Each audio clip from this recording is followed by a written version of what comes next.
All right, get ready to dive into a career that's all about sunshine, smiles, and keeping those vacation vibes sky high. We're talking tourist animators today. And yeah, you've sent us some really intriguing stuff on this, so it seems like you're digging for more than just a peek behind the curtain. And you are definitely in the right place for that. We're going way deeper than your average job description here. You want the inside scoop, the real deal on what it takes to not just survive, but thrive in this role, Right. right? The nitty-gritty, the unexpected, and how to even get your foot in the door with all this AI recruitment going on these days. You're reading my mind. We've got insights from role catchers, some career guides, even potential interview questions all lined up. So, listeners, get ready because this deep dive is giving you the inside track on becoming a tourist animator. Because let's be real, it's not all poolside games and limbo contests. Okay, maybe it is sometimes, but there's a whole lot more to it than that. Let's start with how RoleCatcher describes it. They paint a picture of tourist animators as, like, the architects of fun, the ones who craft those unforgettable vacation memories for people. But what does that actually mean day to day? That's the thing, right? You find a job description online that makes it sound amazing, but then you start to imagine the reality. Like what happens when the sound system crashes in the middle of the karaoke competition you've been promoting all week? I'm betting being able to think on your feet is just as important as creativity in this job. Oh, 100%. You've got to be ready for anything. It's almost like conducting an orchestra, but instead of instruments, you're orchestrating all these different activities for a huge mix of people, all with different expectations. Think about it. You need to keep little kids entertained while making sure their grandparents are having a good time too, and they probably want something a bit more low-key. Okay, that's a hilarious image. Trying to wrangle toddlers while simultaneously organizing a shuffleboard tournament. Talk about needing to read the room. Or I guess I should say read the pool deck in this case. Exactly. And you have to do all that while keeping up that upbeat, energetic personality. Even if, you're running on fumes because you haven't had your coffee yet. Yeah. And the beach volleyball tournament you planned so carefully is about to get rained out. RoleCatcher doesn't sugarcoat it.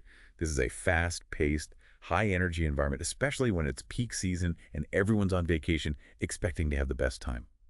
And speaking of high energy, let's talk locations. I'm picturing idyllic beaches, maybe a luxurious cruise ship gliding through the Greek Isles, but I have a feeling those glamorous settings probably come with some pretty long and unpredictable hours, right? Oh, absolutely. Picture this. The sun is setting, casting that perfect golden glow over the water. But instead of enjoying it, you're backstage at the outdoor theater trying to figure out why the microphone keeps cutting out right before the big karaoke finale. Oh, I can only imagine. Or how about this? You spent days planning an elaborate scavenger hunt for the guests, but it's a million degrees in the shade, and everyone's grumpy and sunburned. It seems like knowing how to deal with difficult people is a big part of the job description when you're in the business of making sure vacationals are happy.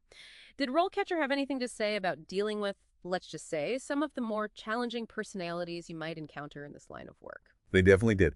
They actually had a whole section about navigating those tricky customer service situations that pop up, especially when you're talking about tourist animation. Their big takeaway: being flexible and having a good sense of humor can get you through a lot of tough spots. You might need to crack a well-timed joke to diffuse a tense situation or smoothly transition to a different activity if you sense the energy levels dropping. The goal is to create a positive experience for everyone involved. It's a real balancing act, keeping the energy up, managing expectations, and sometimes maybe even distracting the tone-deaf karaoke king from grabbing the microphone again. That's one way to put it. But seriously, RoleCatcher makes it clear that this job takes more than just a sunny personality. It's physically demanding, too. Think about it. You're on your feet constantly, running around, setting things up, maybe even demonstrating a dance routine or playing volleyball with the guests. It's like being a camp counselor, an event planner, and a fitness instructor all rolled into one. So while those brochures might show tourist animators leading a relaxing yoga class on the beach, the reality is probably more like a high-energy sprint fueled by too much coffee and a love for what you do. That sounds about right. But, amidst all the organized chaos, we can't forget about one of the best parts: the potential for adventure. Don't forget, tourist animators are in demand all over the world. You could find yourself working at a ski resort in Switzerland one season, and then you're off to a beach club in Bali the next. Okay, now we're talking. That kind of global exposure is a huge perk, especially if you're someone who thrives on new experiences and different cultures. But what's the catch? Is it really all glamorous destinations and Instagram-worthy moments, or is there another side to that coin? Like anything else, it's a bit of a mixed bag. While the travel opportunities are amazing, RoleCatcher points out that a lot of these jobs are based on temporary contracts or seasonal work. You might get to experience some fantastic places, but it also means constantly adapting to new environments and maybe not having the same level of job security as you'd find in other careers. It's a trade-off then.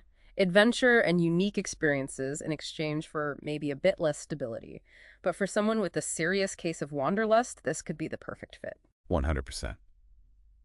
And speaking of adapting to new things, we've got to talk about technology.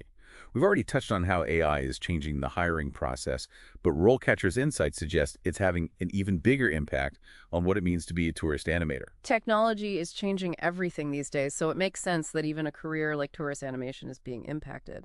I have to admit, I'm kind of picturing a cruise ship with, like, virtual reality escape rooms and robot bartenders mixing cocktails. But seriously, how does all this tech change a job that's always been so focused on human connection? Are we going to see robots replacing humans on the pool deck soon? That's the question everyone's asking, and RoleCatcher spends a lot of time on this. It's not really about robots replacing anyone, but more about how everyone in this field can adapt and use this tech to their advantage.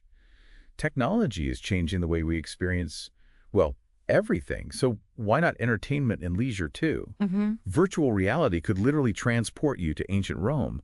And then there's augmented reality, right? You're pointing your phone at your surroundings and getting all this historical information. Yeah. Okay, that makes sense. So instead of being afraid of these advancements, tourist animators should be learning how to use them to create even better experiences. Did RoleCatcher give any real-world examples of how tech is being used in this field already? They did. Imagine this. Instead of your typical trivia night, you're leading this high-tech interactive game projected onto a giant screen by the pool. And the game actually adjusts to how much people know so everyone feels included.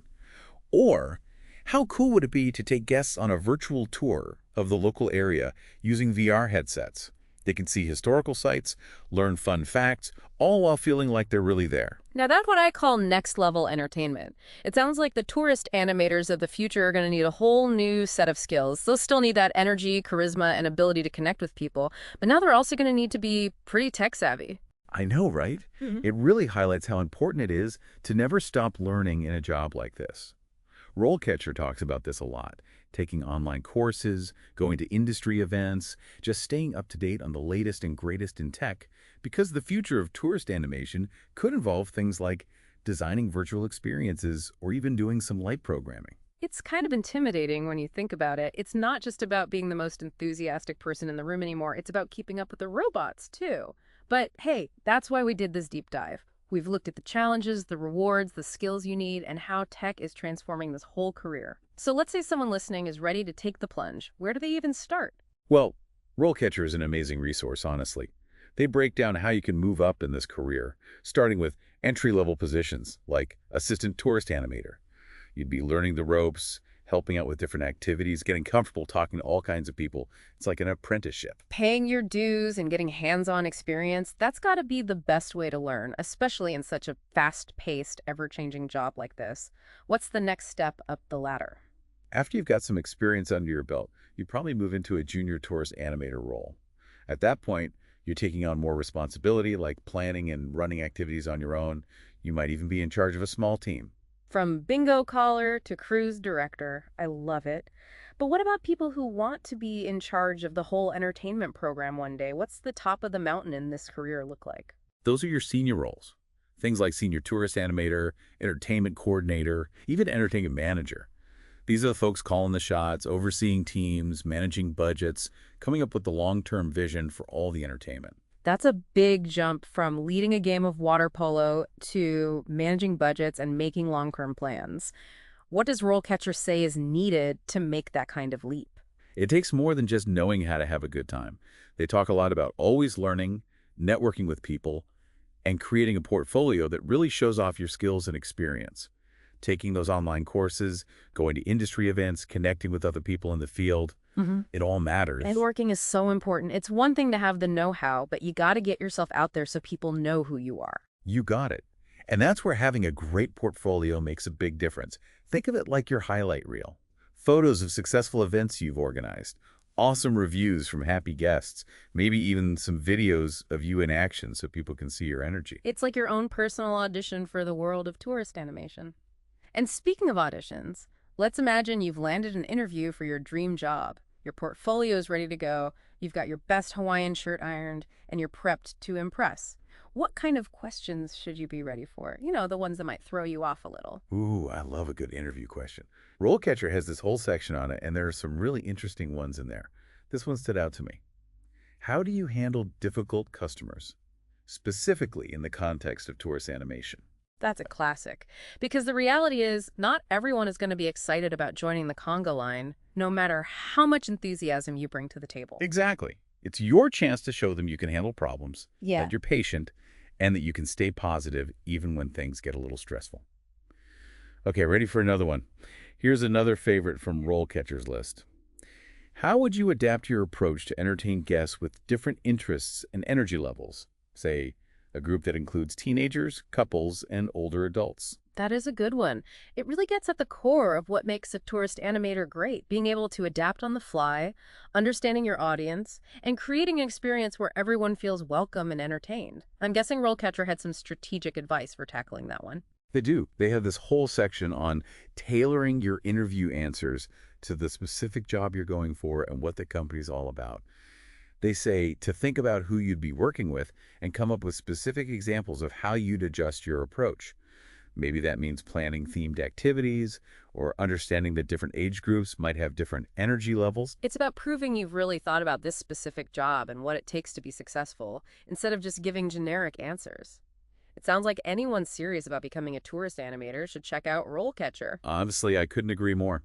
They even have tips on negotiating salaries and understanding contracts, which is so helpful if you're new to this kind of work or thinking about opportunities in other countries. Well, it sounds like RoleCatcher has thought of everything. We've covered a lot of ground in our deep dive into the world of tourist animators. We talked about everything from the importance of having a plan B when the poolside sound system goes kaput to the rise of AI and how it's changing the game. Any parting words of wisdom for our listeners who are now dreaming of planning games, leading activities, and creating unforgettable vacation experiences for others? It's a career that's all about combining your creativity and people skills with a willingness to adapt and, of course, a genuine passion for making people happy. It's not always going to be easy, but the rewards can be amazing. If you're someone who loves to travel, experience new things, and spread a little joy wherever you go, this just might be the perfect career for you. Couldn't have said it better myself. So to all our listeners who are now updating their resumes with professional fun facilitator and practicing their best, let's get this party started. Intonations, we'll leave you with this. As technology keeps changing the world around us, what role will you play in shaping those incredible, memorable experiences for others? Now, there's a thought-provoking question. And on that note, we'll wrap things up. Happy job hunting, everyone.